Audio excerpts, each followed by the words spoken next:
Okay, we're gonna settle this once and for all. Which country actually runs tennis? You've got the legends of the United States, Sampras, Agassi, Serena, McEnroe. Literal household names at this point. They've built the sport into what it is today. You've got Spain, Nadal, Alcaraz, Ferrero, Moya. A much smaller country that somehow churns out elite players like they're coming off a factory line. But who's the king of tennis nations? Let's dive in because this one's gonna get people mad. Okay, well, let's start with the obvious choice, the United States. If tennis had a Mount Rushmore, you can't disagree that half of it would be American. From the 1970s through the early 2000s, America didn't just dominate tennis. They pretty much were tennis. You had Connors versus McEnroe, one of the most iconic rivalries ever. Then came Pete Sampras, the quiet assassin who stacked up 14 Grand Slams before Federer was even out of diapers. Andre Agassi brought swagger and style, winning all 4 majors and making tennis cool. And let's not forget the women. Serena and Venus Williams alone have more Grand Slam titles than most countries combined. Billie Jean King practically founded modern women's tennis. And Chris Evert, an 18-time slam champion who made consistency an art form. For decades, the US had an endless stream of top 10 players. Sampras retired? Boom, Agassi's still there. Roddick's done? Fine, Serena's still winning. They built the biggest tournaments, they built the biggest stars, they built the audience that made tennis global. Without America, tennis doesn't become a billion-dollar sport, hands down. But that was then. Now, well, it's quite a different story. Since Andy Roddick's US Open win in 2003, no American man has lifted a Grand Slam trophy. That's 20 years. Sure, we've got Taylor Fritz, Tiafoe, Shelton. They're fun, explosive players, but none have cracked the code yet. And it's ironic in a way. The country that built tennis now struggles to dominate it. But historically, it's not even close. The US is the most decorated tennis nation of all time. 6 male world number ones, over 300 ATP titles, and dozens of slam trophies across both tours. Now let's talk about the real challenger, Spain. When you think of Spanish tennis, obviously one name defines it all. Rafael Nadal, the king of clay, the 22-time Grand Slam champion, the warrior who made grit and humility look beautiful. But Spain isn't just Nadal, it's an entire system. They don't have the massive budgets or facilities like the US, but what they do have is culture. In Spain, kids grow up on clay courts. They learn patience, defense, consistency, all the traits that make a great player. And it's not just talk. Spain has produced 4 different ATP world number ones: Carlos Moya, Juan Carlos Ferrero, Rafael Nadal, and Carlos Alcaraz. That's insane for a country of only 47 million people. And add the WTA side, Arantxa Sanchez Vicario, Garbi Muguruza, Conchita Martinez, all Grand Slam champions. Spain doesn't just produce players, they produce fighters. And here's the scary part, it never ends. After Nadal, we all said that's it, Spain's golden era is over. And then boom, along comes Alcaraz, a teenager who wins Wimbledon, the US Open, and already looks like a future legend. Per capita, Spain might actually be the best tennis country on the planet. Because for every 10 kids America puts in an academy, Spain finds one who actually becomes a world-class player.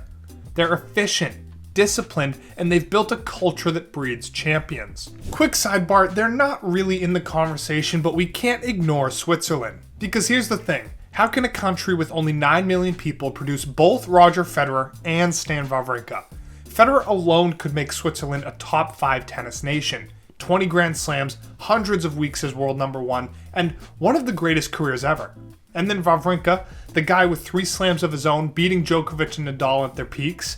That's not just luck, it's an era. But still, it's hard to crown a nation with basically 2 guys. Legendary?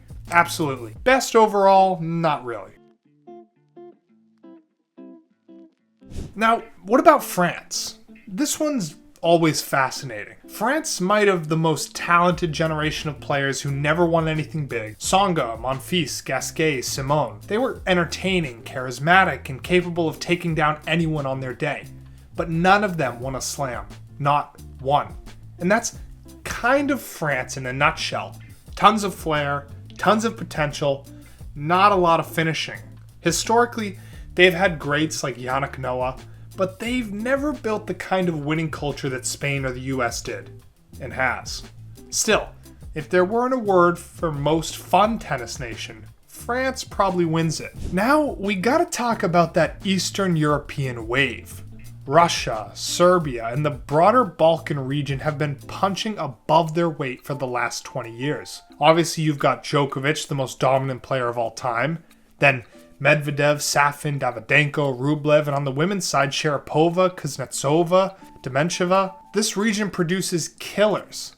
They come from tougher systems, harsher training, and a more brutal path to the top. Djokovic literally grew up practicing in bomb shelters during air raids. That kind of hunger builds greatness. But again, it's a small pool. It's not a sustained national system like Spain or America's.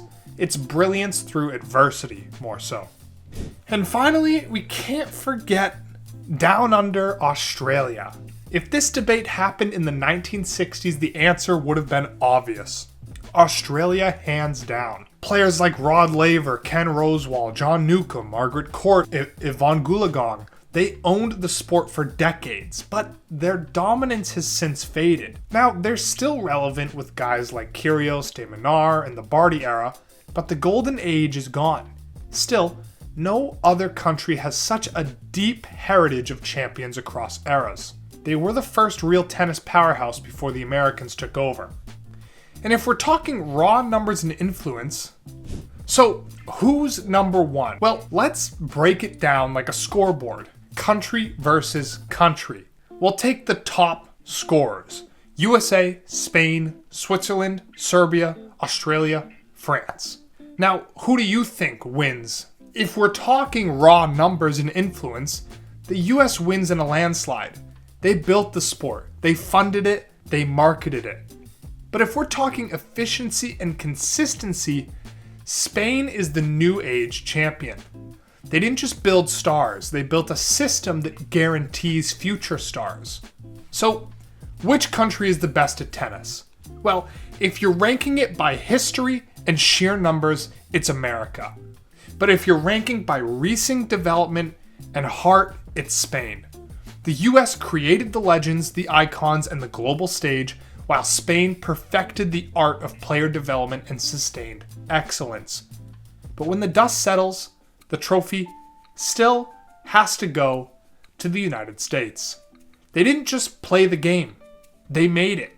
Still, if Alcaraz keeps winning, if Spain keeps producing, and if America keeps waiting for their next Sampras, and he doesn't show up, well, this debate might not stay settled for long. But what do you think? Who's your pick for the greatest tennis nation of all time?